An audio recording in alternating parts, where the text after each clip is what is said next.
లడ్డూ తయారీలో జంతువుల కొవ్వు కలిపిన కల్తీ నెయ్యి వాడుతున్నారు అనే ఆరోపణలపై పూతలపట్టు ఎమ్మెల్యే మురళీమోహన్ ఆగ్రహం వ్యక్తం చేశారు. కలియుగ దైవం భక్తుల మనోభావాలతో చెలగాటమాడే విధంగా వ్యవహరించిన అధికారులకు గత చైర్మన్ కఠిన చర్యలు తప్పవని హెచ్చరించారు.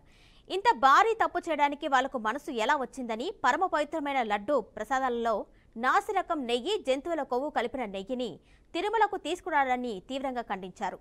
ఆలయంలో మహా సంప్రోక్షణ కార్యక్రమం చేపట్టాలి అన్నారు. అప్పుడే తిరుపతి వెంకన్న స్వామి శాంతిస్తారని అంటున్న పూతలపట్టు ఎమ్మెల్యే డాక్టర్ మురళీమోహన్తో BRK news channel regional coordinator Gopinath face to face.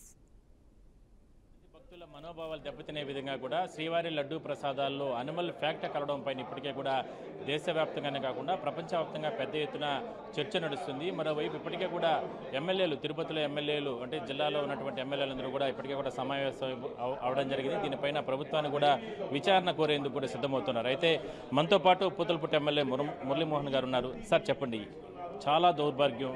మీరు తిరుపతిలో కూడా ఇక్కడ పనిచేశారు జర్నలిస్ట్గా. ఎన్నోసార్లు స్వామివారికి సంబంధించిన కైంకర్యాల విషయాల్లో, లడ్డూ ప్రసాదాల విషయాలు ఎప్పుడు కూడా మీరు ఇలాంటి వార్త మనం బతుకున్నంత వరకు చూస్తామని, వింటామని ఆలోచన కూడా మనం ఇప్పుడు గ్రహించున్నాం.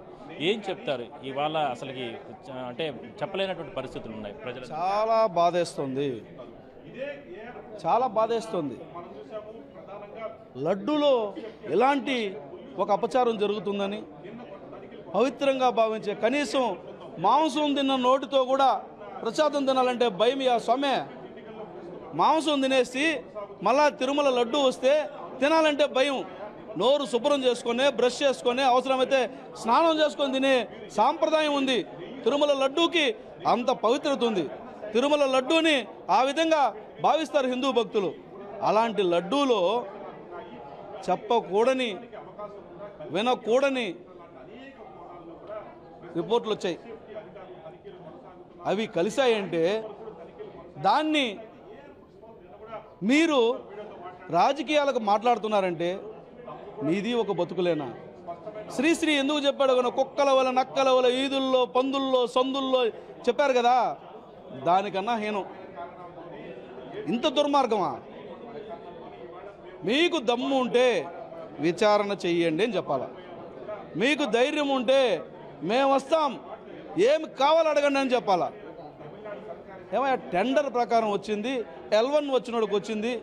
అది ఏడన్న రోడ్డు కాంట్రాక్టర్ విషయం. తిరుమల ఆలయానికి సంబంధించినటువంటి అణువణువులో సాంప్రదాయం ఉంటుంది. తిరుమలకు సంబంధించినటువంటి అణువణువులో వైకానస ఆగమ శాస్త్ర నియమం ఉంటుంది. ఆ నియమాన్ని అనుసరించే జరపాలి. ఆ నియమంలో ఆలయంలో సుప్రభాతం మొదలుకొని ఏకాంత సేవ వరకు ఏం చేయాలన్నటువంటి ఒక పెద్ద నిఘంటువే ఉంది. ఆ ఆలయంలో స్వామివారికి పెట్టే ప్రసాదాలలో ఏం వాడాలన్నటువంటి దిట్టం మీద ఒక స్పష్టమైనటువంటి విధానం ఉంది.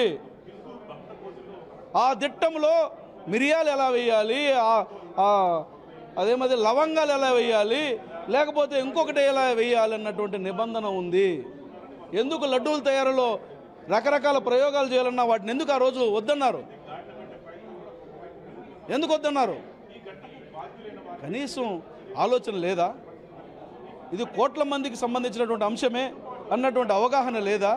కేవలం ముడుపుల కోసం L1 పేరుతో కాంట్రాక్టులు ఇచ్చి వాడు ఏం చేసినా కళ్ళు మూసుకుని కూర్చుంటారా? తప్పు. ఇది క్షమించరానటువంటి నేరం. కాబట్టే ఈ ప్రభుత్వం దాన్ని గుర్తించిన వెంటనే తగు చర్యలకు ఉపక్రమించింది. త్వరలోనే తగు చర్యలు తీసుకోబడుతుంది. సార్ ఒకటి చెప్పండి, నిన్న రమణ దీక్షితులు కూడా మాట్లాడుతూ స్వామి కైంకర్యాల్లో, సేవల్లో కూడా టైం తగ్గించేసి అక్కడున్న అర్చకుల్ని భయభ్రాంతులు గురి చేసే విధంగా, ఏమి కనీసం ఆ భగవంతుని హారతి ఇచ్చే విషయంలో కూడా కైంకర్యాలు చేయాలంటే కూడా ఒక రకంగా భయం.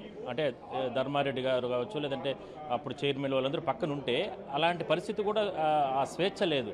అలాంటి విషయాల్లో కూడా తప్పులు జరిగాయి.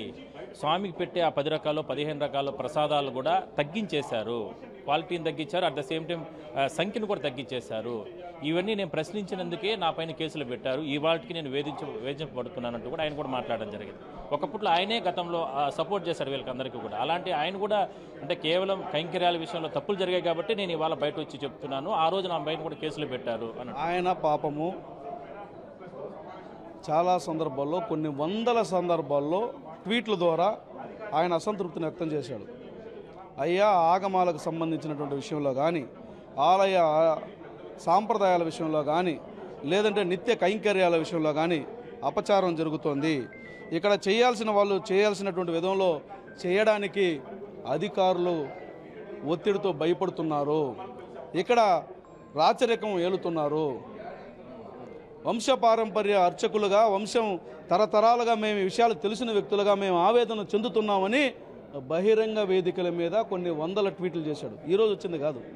ఆనాటి నుంచి వీళ్ళ అరాచకానికి, వీళ్ళ ఆధిపత్యానికి, వీళ్ళ రాచరిక పోకడికి అంతు లేదన్నటువంటి విషయం చాలా స్పష్టంగా తెలుస్తుంది.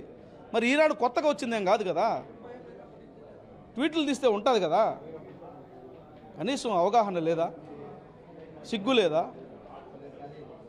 పర్వర్షన్ పాలిటిక్స్ చేసి ఇక్కడ జరిగినటువంటి అపచారాన్ని కప్పిపుచ్చి మళ్ళీ ప్రభుత్వం మీద బురద జల్లడం కోసం డైవర్షన్ పాలిటిక్స్ అంటారా? మీరు పర్వర్షన్లో ఉన్నారు కాబట్టి పొలిటికల్ పర్వర్షన్ అనేది సొసైటీకి ప్రమాదము, ప్రజలు త్వరలోనే నిర్ణయిస్తారు. మీరు శాసనసభ్యులుగా ప్రజల పక్షాన అంటే ప్రభుత్వాన్ని ఏం కోరబోతున్నారు? ఎందుకంటే రకరకాల సిబిఐ ఎంక్వైరీలు చేయాలంటున్నారు. దీనికి ఎక్కడా కూడా అంటే అందరూ పెద్ద ఎత్తున సపోర్ట్ చేస్తున్నారు. ప్రభుత్వాన్ని ఏ విధంగా డిమాండ్ చేస్తారు? ప్రభుత్వానికి ఇప్పటికే ఒక స్పష్టత ఉంది.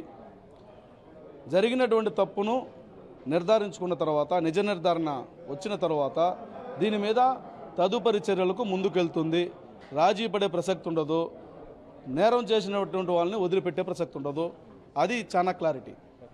మొత్తం మీద అంటే శ్రీవారి కైంకర్యాల విషయాల్లో కూడా చాలా రకాల తప్పులు చేశారు. అదే స్థాయిలోనే లడ్డూ ప్రసాదాలు లేదంటే అనిమల్ ఫ్యాక్ట్స్ కలపడం అనేది చాలా దుర్మార్గమైనటువంటి చర్యగా పూతలపట్టు ఎమ్మెల్యే మురళీమోహన్ గారు చెప్తున్నారు. మొత్తం మీద భవిష్యత్తులో దీనిపైన పూర్తి స్థాయిలో ప్రభుత్వం విచారణ కొనసాగిస్తుంది. అదే స్థాయిలోనే దోషులపైన కఠిన చర్యలు తీసుకునేందుకు కూడా ప్రభుత్వం వెనకాడదు. ఎట్టి పరిస్థితుల్లో కూడా ఆ రకంగానే మేము చర్యలు తీసుకుంటాం. ఎమ్మెల్యేలందరూ కూడా ముక్తకంఠంగా ప్రభుత్వాన్ని కూడా ఆ విషయాన్ని మేము విన్నవించుకుంటామంటూ కూడా ఎమ్మెల్యే చెప్తున్నారు. చూద్దాం. ఇప్పటికే అలా కోట్లాది మంది భక్తుల మనోభావాలను దెబ్బతీసే విధంగా కూడా గత పాలకులు చేసినటువంటి తప్పిదాల కారణంగా ఆలయం లోపల ఇప్పటికే అంటే మహా సంప్రోచన కానీ ఇలాంటి ఏదైనా సరే శుద్ధి కార్యక్రమాలు ఇవన్నీ చేయాలంటూ కూడా ఆగమ పండితులందరూ కూడా చెబుతున్న నేపథ్యంలో మరి అధికార యంత్రాంగం, టీటీడీ అధికార యంత్రాంగం ఎటువంటి చర్యలు తీసుకుంటుంది? ఎందుకంటే ఇవాళ టీటీడీ ఈఓ శ్యామలారావు కూడా ఉన్నతాధికారులతో సమావేశం నేపథ్యంలో ఎటువంటి చర్యలు తీసుకుంటారో, అర్చకుల ఒపీనియన్ తీసుకుని ఏ రకంగా ముందుకెళ్తారో మనం వేచి చూద్దాం. వీడియో జర్నలిస్ట్ కూడా కలిసి గోపినాథ్, బీఆర్కే న్యూస్, తిరుపతి నుంచి.